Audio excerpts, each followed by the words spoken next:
कभी सोचा है कि दुनिया के सबसे बड़े आविष्कारों और किसी के किचन में बनने वाली अगली शानदार रेसिपी में क्या चीज कॉमन है? दोनों की शुरुआत एक बहुत ही छोटे, एक बहुत ही सरल से विचार से होती है।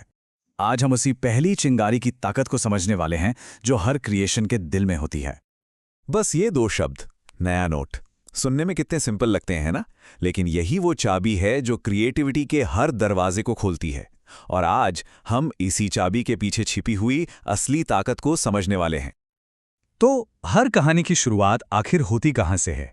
एक खाली पन्ने से। तो चलिए सबसे पहले इसी स्टार्टिंग पॉइंट को समझते हैं जहां से सब कुछ शुरू होता है। जरा सोचिए इस बारे में। एक खाली जगह, एक बिल्कुल फ्रेश स्टार्ट। अब सवाल ये उठता है कि इसके बाद क्या होता है? ये वो पल होता है जहां एक तरफ तो अनंत संभावनाओं का उत्साह होता है और दूसरी तरफ कुछ भी ना सूझने का डर, दोनों एक साथ। हम सबने ये महसूस किया है ना? एक खाली पन्ना सामने आते ही दो तरह की फीलिंग्स आती हैं। एक तरफ तो मन में एक डर सा होता है, खाली पन्ने का एक दबाव, कहीं कुछ गलत ना हो जाए या शायद शुरुआत ही ना कर पाए। लेकिन वहीं दूसरी तरफ वही खाली पन्ना एक खुला न्योता भी है, कुछ भी नया बनाने की पूरी आजादी, अपनी कल्पना को पंख देने का एक सुनहरा मौका। ठीक है, तो हमने खाली पन्ने के डर और उसके आमंत्रण दोनों को समझ लिया।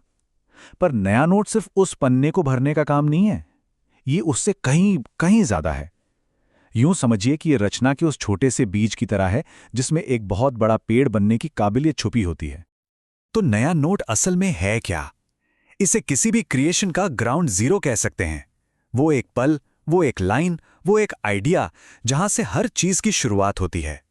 ये वो पहली चिंगारी है जो आगे चलकर पूरे जंगल में आग लगा सकती है। और कमाल की बात यह है कि ये कॉन्सेप्ट हर जगह, हर फील्ड में लागू होता है। सोचिए, एक साइंटिस्ट की पहली हाइपोथेसिस, एक आर्किटेक्ट का पहला रफ स्केच, एक म्यूजिशियन की गुनगुनाई हुई शुरुआती धुन, एक कोडर की लिखी हुई कोड की पहली लाइन, अरे यहां तक कि एक नैपकिन पर लिखा गया बिजनेस प्लान भी। दिखने में ये सब भले ही कितने अलग हों, पर इनकी आत्मा एक ही है, ये सब एक नया नोट है। तो अब हमारे पास वो बीज है, वो नया नोट। लेकिन एक बीज अपने आप पेड़ तो नहीं बनता, उसे एक प्रोसेस से गुजरना पड़ता है। तो आइए अब उस सफर को समझते हैं जहां एक छोटी सी चिंगारी एक ठोस स्ट्रक्चर का रूप ले लेती है। ये प्रोसेस अक्सर 4 स्टेप्स में होता है। सबसे पहले तो आती है चिंगारी, वो पहला पल जब उस आइडिया को पकड़कर कहीं लिख लिया जाता है ताकि वो खो ना जाए। फिर उसकी नींव रखी जाती है, मतलब उस आइडिया से जुड़ी मुख्य बातें और जरूरी डिटेल्स को जोड़ा जाता है। इसके बाद बनता है स्ट्रक्चर, जहां अलग अलग हिस्सों को जोड़कर कनेक्शन बनाकर उस आइडिया को एक आकार दिया जाता है। और आखिर में आती है गति, जब वो आइडिया अपनी खुद की जान पकड़ लेता है और अपने शुरुआती रूप से कहीं बड़ा और बेहतर बन जाता है। तो इस सब में सबसे जरूरी बात क्या है? वो ये कि सिर्फ सोचना काफी नहीं होता, एक्शन ही है जो किसी संभावना को हकीकत में बदलता है। वो पहला कदम उठाना, उस पहले नोट को लिख लेना, चाहे वो कितना भी अधूरा या छोटा क्यों ना लगे, असल में वही सब कुछ बदल देता है। तो हमने देखा कि कैसे एक खाली पन्ना एक बीज बनता है और फिर एक प्रोसेस से गुजरकर आकार लेता है। और ये सारी बातें हमें एक ही चीज पर वापस लाती हैं, एक नई शुरुआत, जो असल में हर महान चीज का पहला कदम है।